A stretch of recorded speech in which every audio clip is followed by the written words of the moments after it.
Opa, salve, salve, rapaziada. Eu esqueci de dar play aqui, caramba. Boa. Boa, né?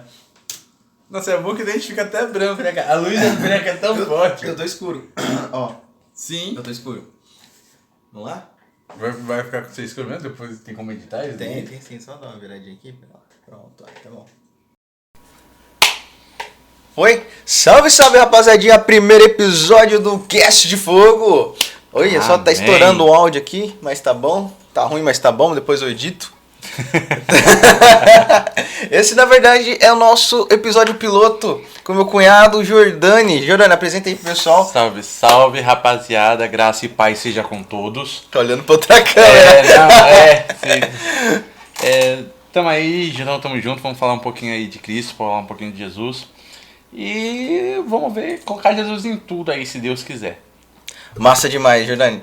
Ó, pra quem não sabe, Jordani é evangelista, né? Aleluia. Sou evangelista.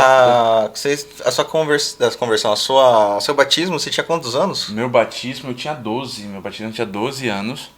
E é bem bacana, mas mais pra frente eu falo, entendeu? Foram 12 anos, graças a Deus.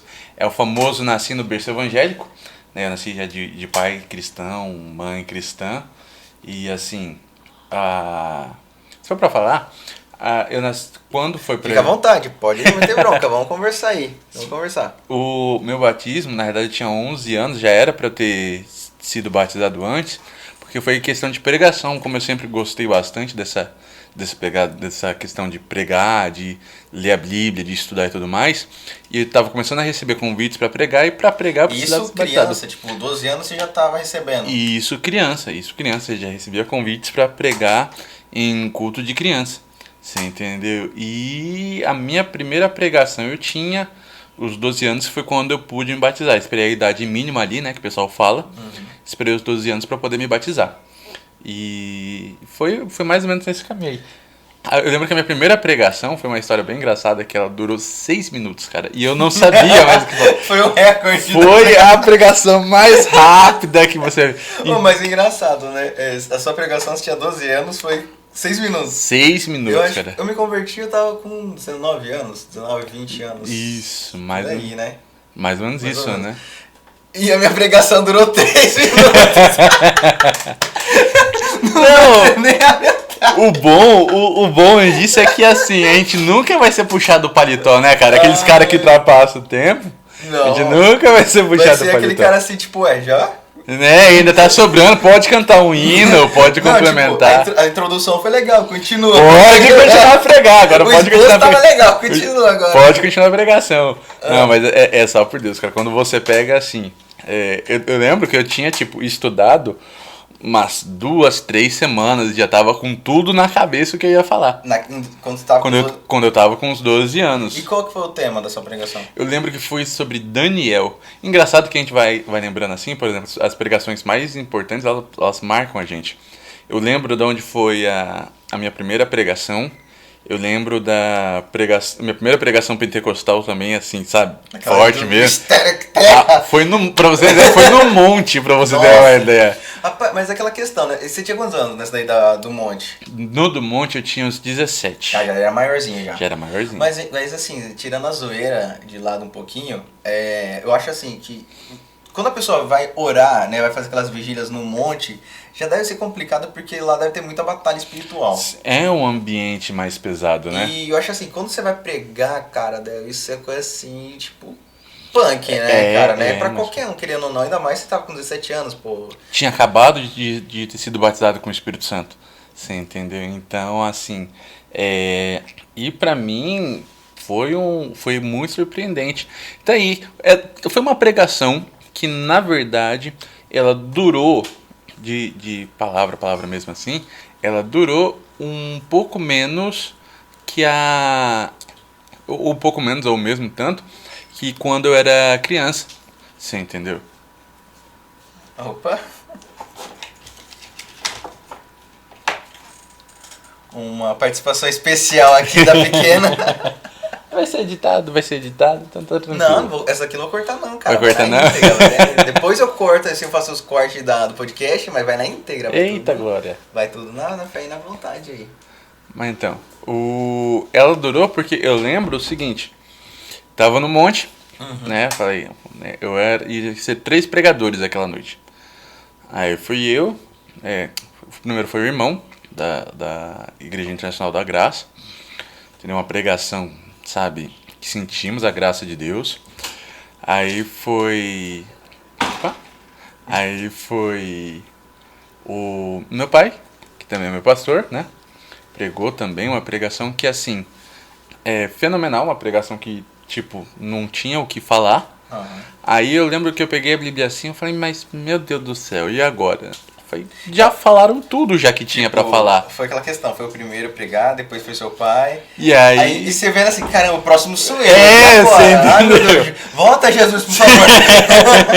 Você entendeu? E eu olhei assim, eu falei, o que eu falo agora? O que eu vou falar? Porque, tipo, o que tinha pra ser dito, eu já foi falando, entregue, já foi entregue. Deus já usou a boca dos profetas aí. Tudo já, não tem muito o que falar. Aí eu lembro que assim eu peguei e abri ali em Joel, aquela passagem, eis que nos últimos dias derramarei do meu espírito sobre toda a carne. E aí eu lembro que quando já bateu essa parte, os irmãos já estavam já entrando já no mistério, você entendeu? Caramba. Então não precisou tipo de eu falar muita coisa. O Espírito Santo foi tão bom comigo, tão bom naquela noite, que só de ler ali aquela passagem, os irmãos foram tomados. E ali dali pra frente, tipo, teve a pregação ainda, teve continuação da pregação, mas foi muito mais o Espírito Santo agindo com os irmãos do que eu falando em si, você entendeu? Eu falei quase nada, mas foi muito bom, muito bom. Certeza, né? Tipo, falando em mistério, mas assim, se alguém traduzir, sabe o pessoal que tem aquele dom de interpretação? Então assim, Jordão tá falando em mistério, mas vamos lá, o que Deus tá falando? Eita, glória! Ele tá agradecendo. Tipo, exatamente isso, cara. Sabe, Deus foi muito bom comigo aquele dia. Essas 2 pregações marcaram. A primeira pregação que eu fui num congresso, você entendeu, também foi muito marcante pra mim. Que foi quando eu saí, que eu fui pra uma cidade aqui, né, de Valparaíso, né?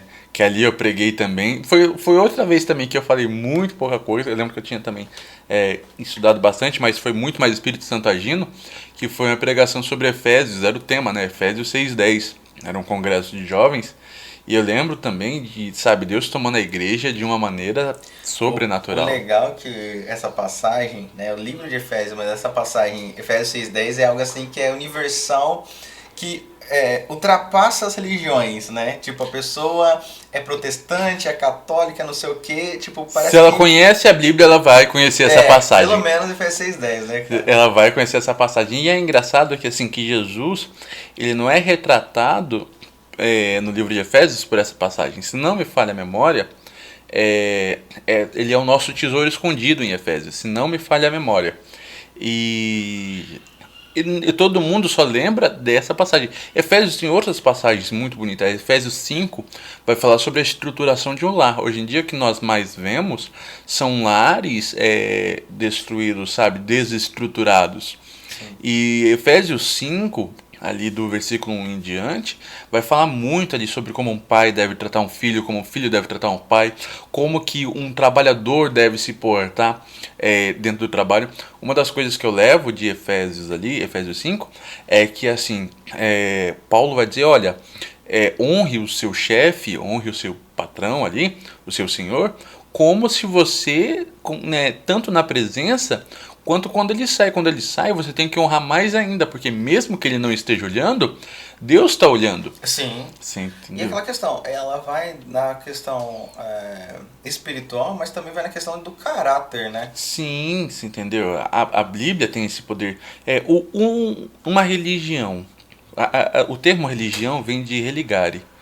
E uma religião que não te transforma, uma religião que não muda, que não afronta o seu caráter, uma vez que o nosso caráter ele é mau, uma religião que não afronta o seu caráter, se ela não te transforma, não sei sabe o que ela é de fato. Se ela está sendo eficaz para você. Né? Sim, entendeu? Nessa questão, eu imagino muito como uma academia. Tipo, vamos lá, se você tá pagando ali X reais pra uma academia, o que você quer no mínimo? ter o seu corpo transformado, seja para emagrecer, seja para ficar grande, né, Ter forte, resultados, ter né? resultado. O cara paga ali, sei lá, R$ 100 na mensalidade, cara, e fica só no celular, fica faltando, cara, você tá perdendo seu tempo. Eu acho assim que pra igreja é a mesma coisa. Se você não aceita assim que você quer mudar, que você quer buscar uma transformação, cara, Você tá perdendo tá seu perdendo seu tempo. tempo. É igual eu já ouvi o termo muitas das vezes que você nem tá vivendo as coisas de Deus, você nem tá tendo intimidade com Deus de fato, sabe? Que é assim, como diz a Fernanda Brum nos hinos dela, é pisar ali no Santo dos Santos, né? Você nem tá tendo a intimidade com Deus. Pera aí, gente, que a pequenininha tá aqui, a Opa, minha filha. foi pausa? Não precisa fazer não, mano. Só pega ela aqui, ó. Coloca ela do outro lado ali, fazendo favor. Calma aí. Coloca ela lá do corredor, mano. Encosta a porta, fazendo favor. E senão... Não. Do outro corredor, cara. Lá no final. É. Porque esse daí... Ah, passa... Isso, vira a chave aí, fazendo favor. E senão... Senão a Bencinha ela fica vendo aqui, vai né, interromper um pouquinho a nossa conversa. Mas Então. voltando lá, cara, que tá falando sobre a questão da pessoa não querer, né, tipo, aceitar a transformação. Sim, entendeu? Ela nem tá aproveitando as coisas de Deus e nem tá vivendo os prazeres do mundo, você entendeu? Sim. Ou seja, quando chegar no juízo final, é complexo afirmar, porque assim, é complexo você falar sobre o juízo final, mas olhando por uma parte lógica humana, ela nem aproveitou os prazeres mundanos e nem vai obter a salvação. Sim. É o famoso seja frio ou seja quente, porque se você for morno, né, eu vou te vomitar, você entendeu? Então, ou seja, nem a quem ficou Sim. no meio do caminho. E o ruim, cara, que hoje em dia, assim, eu tava conversando com um rapaz que ele arrumou o meu carro esses tempos, né? Esqueci o nome do abençoado. Mas enfim, a gente tá comentando, né, que hoje em dia virou moda você falar, ah, eu sou cristão, ou eu sou crente, né, tal. Só que, cara, mesmo virando moda, eu acho que perdeu um pouco, assim, da qualidade, sabe? Das pessoas, assim, que é temente a Deus, sabe? Que ora, que busca, que estuda, né? Porque, pô, você falar assim, ah, eu aceitei Jesus, eu sou crente e tal, beleza, daí você pode falar. Mas e as suas ações, cara? Então, aí que vai entrar. Né? Pode concluir que depois. Tipo, cara, você chegar, que nem, beleza, chega até aí na igreja, muitas dessas pessoas chegam até aí, né? Aí dobra o joelho, chora, não sei o que. Atravessou, cara, saiu da porta pra fora, pô, É outra coisa, né? Cara, já mete bronca, mano, no irmão. Fala assim, nossa, você viu a irmãzinha lá com um vestido não sei o quê? O irmão, olha, rapaz, ele já, sabe, já... Ouvi boatos que ele tá em pecado. Ouvi boatos. Puxa vida, cara. Né? Cara, é complicado. É zoado, cara, Sim. É zoado pra caramba. É por isso que tem assim, que tem uma linha da teologia que diz assim, algumas pessoas defendem que Jesus ele vai vir pós-tribulação. A linha pós-tribulacionista, porque vai ser necessário, seria necessário passar por essa tribulação para que a igreja fosse peneirada de um certo modo, para que Jesus viesse buscar os que de fato permaneceram. Você entendeu? A linha pós-tribulacionista tem um pouco disso. Eu já ouvi muitas pessoas falando dessa base, você entendeu? Certo. E você é pós ou você é pré? Cara, eu oro muito para que seja pré, mas eu acho.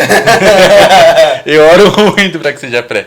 Eu tava olhando, esses dias eu tava sentado, eu tava vendo alguns vídeos e eu confesso que eu fiquei um pouco preocupado, porque assim, eu tava vendo trecho de um filme, né?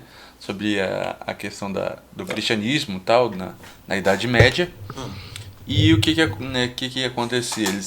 Foi uma rainha que pegou, deixou os cristãos ali, estavam em alguns números, deixou eles passar naquele frio europeu, deixou eles passar à noite num poço da água, entendeu? Amarrados num poço da água, só com a cabeça para fora, para que eles pudessem realmente passar uma temporada de frio. E aí depois pegou um e... Foi aonde esse negócio aí? Era um trecho de um filme sobre a Idade Média. Eu acho que é um filme, se não me engano, o nome do filme era A Peste Negra, ou A Morte é Negra, alguma coisa assim. Você entendeu? E assim, mostrava um pouco da perseguição aos cristãos, mostrou abrindo, sabe, amarrando o, os membros da pessoa em cavalos para que pudessem separar os membros, Nossa, cara. sabe, rasgando as vísceras e assim, torturas para que pudessem negar a Cristo. Tanto é que teve um que negou a Cristo no meio desse processo e ele fez um juramento muito forte, pedindo para que Deus se fosse para sempre, pedindo para que o Espírito Santo se fosse para sempre e para que Cristo se fosse para sempre. Ele teria que confessar isso com a própria boca. E aí um deles acabou confessando, fazendo essa confissão, né? Para que não fosse torturado. E no meio ali das cenas mostra ele morrendo enforcado. Você Nossa, entendeu? Então, tipo, seja, ele fugiu de uma morte pra cair na outra. E o pior é que acredito que ele perdeu a salvação, né? Sei sim, lá. sim, entendeu? Da mesma forma que nós aceitamos a Cristo através da nossa confissão de fé, desse mesmo modo ele perdeu a salvação dele ali. Ele Porque ele, tipo, renegou a Cristo. ele negou a Cristo ali. Você entendeu? Ele rejeitou a Cristo. Caraca, mano, que. E aí ele mostra ele morrendo enforcado. Então, ou seja, não adiantou de nada. E assim, eu olhei assim e falei, meu Deus do céu, será que a igreja cristã está pronta para passar por uma nova, sabe, perseguição desse ponto? Porque assim, a gente vê o anticristo, assim, tudo preparando, sabe, para o anticristo voltar. A gente vê que a volta de Cristo está muito perto. Uhum. E assim, eu não sei o quanto que a igreja vai resistir se esses tempos voltarem. Você entendeu? A gente já vê já cristãos passando por isso no Oriente Médio com grupos terroristas, em países onde não é aceito o evangelho. Então a gente já vê cristãos passando por isso e tem uma dificuldade de achar cristãos que possam ser mandados para lá. Mas imagina quando isso for global. Você entendeu? Quando isso for no mundo todo. Quando, vamos supor, adorar a Cristo vai ser algo Proibido, vai ser né? crime, né? Vai ser. Você entendeu? Já tem já o chip, já tá, sabe? Então já tá tudo encaminhado e aí eu fico pensando, eu fico orando muito para que Deus volte antes desse período, porque o que eu imagino que vai ser, vai passar os 3 anos e meio ali de bonança e depois desse período, Cristo volta antes da grande tribulação. Vai ser só para que nós reconhecemos que é o tempo final e no meio disso Jesus volta e busca a sua igreja. Você entendeu? Sabendo que ainda eu creio que vai ter depois uma nova redenção, que ali é a batalha do Armagedon, e aqueles ainda que permaneceram, agora aqueles que ficaram, aqueles, sabe, que lutaram ali, derramaram sangue pela salvação, vão conseguir também alcançá-la, mesmo não sendo na volta de Cristo, nessa segunda volta de Cristo, agora vai ser nessa terceira aí, através do sangue, né? Então eu creio bastante nisso. Mas assim, eu não sei se a igreja estaria preparada para uma nova perseguição de verdade. E aquela questão que também tem as outras teorias que abrangem essa lei também, né?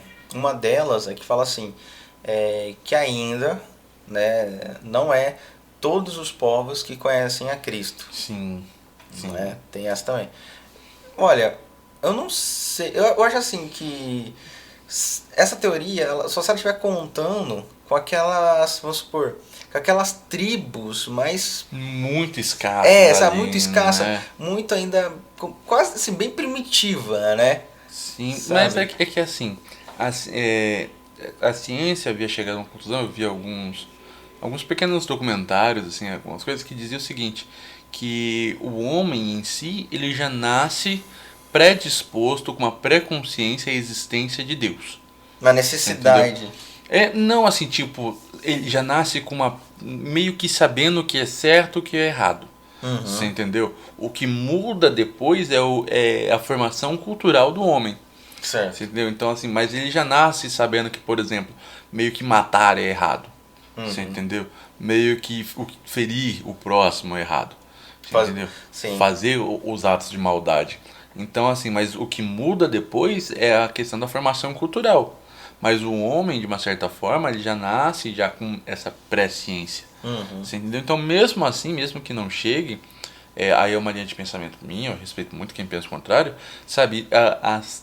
Uma das promulgações da lei, isso a gente acha aí dentro da Bíblia, uma das promulgações da lei de Deus foi feita no coração do homem. Você entendeu? Então o homem tem consciência aí das leis divinas. Então não adianta dizer que não, você entendeu? O homem, de uma certa forma, ele já meio que conhece a Cristo. tem uma... É assim, aquela questão, né? Mesmo que ele não conheça, né? Mas tem... Mesmo que ele não tenha ouvido falar... tem algo dentro dele, né? E também tem aquela um pouquinho ali da necessidade, assim, de querer, de, sabe, atribuir alguma coisa a algo superior. Sim, sim. Né? E aí, eu acho que até meio que baseado nisso, que Paulo que vai dizer o seguinte, como vão ouvir se não há quem pregue? Sim. Entendeu? E como vão pregar se não tem quem se dispõe aí? Você entendeu? Com certeza. E eles não podem crer em um Deus de quem não ouviram. Então tem esse ponto também, mas eu acho muito difícil. Esse ponto eu acho muito mais difícil. No seu ponto de vista, então, a respeito disso, você acha que Deus está olhando ali do céu, falando, não, vou esperar mais um pouco? O que você acha? O que falta para Jesus... É o famoso que falta para Jesus voltar, né? O que você acha? Tipo, eu acho que a minha igreja tá caminhando ali, mas vou esperar mais um pouco. O que você acha, cara? Eu acho que o que Deus está esperando, de fato, é uma posição da igreja, você entendeu? Eu acho que o problema não está em quem está fora da igreja. O problema está em quem está dentro da igreja. Você entendeu? Então, e aquela questão de efeito cascata, o que tem quem tá dentro da igreja, mas assim, nós também, né, cara? Tipo, sim, você entendeu? Uma reforma interna, né? Sim, o problema é igual quando eu falo o problema que está dentro da igreja, é que Cristo espera uma posição de todos nós e assim, todos nós temos algo para mudar, você entendeu? O que quem fala que não tem nada para mudar já alcançou, deixou de seguir a santidade, deixou de estar em santidade e começou a atingir a perfeição, porque são estágios. Primeiro você está em santidade, você, né, vai buscando ser santo através das renúncias, para que através dessa santidade você chegue à perfeição. E todos nós estamos nesse processo de santidade. Mas eu acho que assim, Cristo espera algo mais, sim. Você entendeu? O pior desviado, o pior... É muito difícil, muito mais difícil você ganhar uma pessoa para Cristo dentro da igreja, uma pessoa que acha que segue a Cristo, sendo aquilo que a gente falou no começo a respeito da transformação, do que uma pessoa que assim que acha que já é cristã, você entendeu? Por exemplo, uma pessoa que está no mundo. É muito mais fácil você ganhar uma pessoa que está no mundo, pronto, agora assim, eu consigo falar de um modo mais claro. É muito mais fácil você ganhar uma pessoa que está no mundo, você gerar a transformação, você conseguir levar o Espírito Santo para que tenha transformação para uma pessoa que está lá fora, do que para uma pessoa que está na igreja, porque a pessoa que está na igreja já acha que está no caminho. Tipo, já acha que está salvo. É aquela história do filho pródigo, né? Sim. De um que sai, mas também tem um outro que tá ali, só que... Não tá, mas não tá, né? Tipo, ele tá ainda na casa do pai, só que o coração dele ainda tá magoado, né? Sim, você entendeu? Então precisa ser feito também uma transformação naquele que também que está dentro, não só no que saiu. O que saiu, você percebe que ele conseguiu reconhecer que ele estava fora dos caminhos do pai, que o coração dele estava longe. Sim. Só que o que estava dentro não conseguia ver. Foi necessário que o pai abrisse os olhos dele. Então, assim, eu acho que Cristo espera essa mudança, assim, entendeu?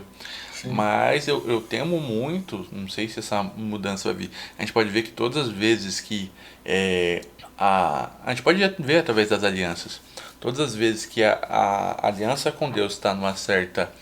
o homem começa a falhar, Deus vai e envia uma nova aliança. Você entendeu? Então, todas as vezes que a religião está prestes a sofrer uma perda ali, uma queda, Deus vai e envia um novo, um renovo ali. Por exemplo, Martinho Lutero. Você acha que Martinho Lutero foi enviado por Deus por conta dessa... Você entendeu? Começou a religião ali, começou a... Isso vai ao ar, meu Deus do céu, falando de outras igrejas, vai ser uma benção. Meu primeiro processo. Meu primeiro processo. Mas assim, não é criticando, pessoal. Vamos lá. A gente tem que entender o contexto da época. Não é tipo... Vamos supor, assim, tá? A gente tá abrindo esse podcast aqui. Obviamente que o nosso foco vai ser mais o público cristão, Sim. protestante, né? O povo de Deus aí evangélico. Mas assim, às vezes a gente vai comentar alguma coisa assim que é um fato histórico, Sim, né? sim, Não é entendeu? criticando a pessoa, não é Falando criticando da um religião, grupo. Não. não. Às vezes. Tem que entender o contexto da época. Você Exatamente. entendeu? Tem que Tá? entender o contexto E da época. outra, né? Às vezes a gente vai pegar um dado histórico, a gente não é professor de história, a gente pode estar falando alguma coisa, uma Sim. informação errônea. Mas é naquela. É algo próximo. É algo ali. próximo daquilo ali, tá? Tá? Então, pessoal, se a gente falar alguma coisa assim que ofender vocês, nos desculpem, nos perdoem, mas não é a intenção. É apenas. Vamos procurar melhorar. Apenas fatos históricos aí que a gente tá tentando comentar aqui. Tá? Mas pode falar, mano, mete bronca. Você pode ver o próprio Cristo, assim, dentro da questão do judaísmo. Cristo, de uma certa forma, ele veio para reformar o judaísmo. Cristo não veio para criar o cristianismo. Você entendeu? De uma certa forma, Cristo veio para criar o cristianismo. Ele veio, de uma certa forma, para trazer os valores judaicos de volta. Entendeu? Para trazer ali. Mas aí vem aquela questão: eu vim para os meus, mas os meus não me quiseram. Sim. Você entendeu? E aí ali começa o cristianismo. Você entendeu? Então, todas as vezes que a coisa está saindo do trilho, Deus, por amor ao homem, procura endireitar de novo. Você entendeu? Interessante, da hora. Isso aí. E aí, nós comentamos, mudando agora totalmente de assunto, a gente ia falar sobre pra você ver como é que é, né? É tão bom falar de Cristo, que abre muitos leques, que a gente veio meio que para falar sobre as profissões. É verdade, é verdade. Tinha um tema já programado aí pra gente trocar ideia. Mas não, isso é bom, Sim. vamos deixar rolar. Né? Então, assim, você entendeu? Esse amor pelo ser humano é algo incrível. Mas eu acho que, assim, ou vai ter uma grande reforma dentro da igreja, só para concluir aquilo lá, hoje, você entendeu? Ou assim, nos tempos próximos, ou Cristo vai vir buscar, você entendeu? Vai ser algo, eu acho que um dos dois caminhos aí estão muito perto, muito próximos realmente de acontecer. Um outro dado que comprova essa linha, você pode ver que para que Deus não perca o homem, mesmo após a saída a retirada do Espírito Santo, depois de buscar a igreja, a descida dos dois profetas que nós julgamos ser Elias e Enoque. Sim. E como que é? Os 14 mil selados lá? Como que é? Os 144 mil selados, né? Então, e aqueles ali são o quê? São... Eita, que aí abre breve. É mais complexo. É muito... Mas é assim, bem mais amplo. eu não sei muito sobre esse assunto, mas pelo que eu já vi, é como se Deus escolhesse, né, dentro do seu povo ali, quando a gente fala assim, de Israel, não é? Ou algum descendente da cultura judaica. Seriam 12 de 12 ali, se não me engano, 12 mil de cada tribo, né? Isso, que são pessoas que pertencem ali, que tem a antecedência, né, descobrir.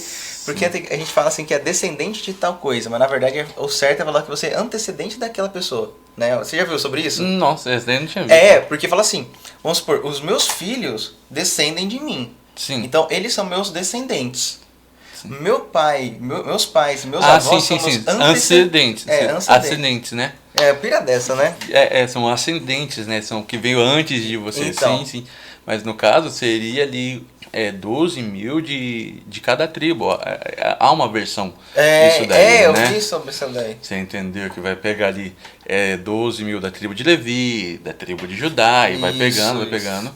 Que aí entra esse ponto de 144 mil selados. Que é complexo, teria que ser se pegarmos um podcast para falar só disso, mas é um assunto que vai bem a fundo. Existem várias linhas dentro disso daí. Dá tema para outro podcast. Dá. Legal. Pessoal, é o seguinte, eu quero muito que ele volte aqui com mais temas pra gente. Então comenta aí, pessoal, tá? Observação que não acabou ainda não, tá? Só tô abrindo uma brecha aqui para vocês comentarem aí embaixo, tá? Comenta o que você tá achando do podcast. Tá legal? Qual tema você quer ver por aqui? Tá? Fala assim, Jordani, traz o tema sobre que a gente tá falando aqui dos 144 mil selados. Né? Fala sobre a volta de Cristo, fala sobre o que? Comenta aí. Beleza? A queda dos anjos também. Tema legal. Queda dos anjos também é muito legal. Tá? Então comenta aí, galera. Comenta aí. E é claro, quanto mais podcast a gente for fazendo aqui, a gente vai melhorando, tá? Esse é o nosso primeiro podcast piloto ainda, tá bom? Pode continuar, mano. Só abrir essa brecha aí. Vai pegar, por exemplo, da queda dos anjos, a segunda queda ali, a de Gênesis 6, né?